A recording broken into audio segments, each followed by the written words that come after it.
How to add the fabric softener to Whirlpool washer.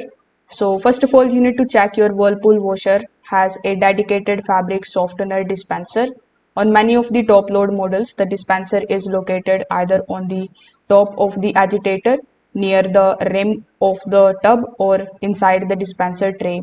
So front load Whirlpool washers usually have a labeled softener compartment inside the detergent drawer. So when you are able to find it, you just have to simply pour only the recommended amount of the fabric softener based on the product label. So pour the softener directly into the labeled dispenser area only. Do not pour fabric softener directly onto the dry clothes, because it can then stain the fabric and distribute unevenly during the wash. Now, Whirlpool washers automatically release the fabric softener during the rinse cycle. So that timing is also important, because adding it manually can at the wrong stage can reduce the washing performance. Over time, fabric softener can leave a sticky residue inside the dispenser. So you just have to simply remove and rinse the dispenser occasionally with the warm water in order to prevent the clogs and the buildups.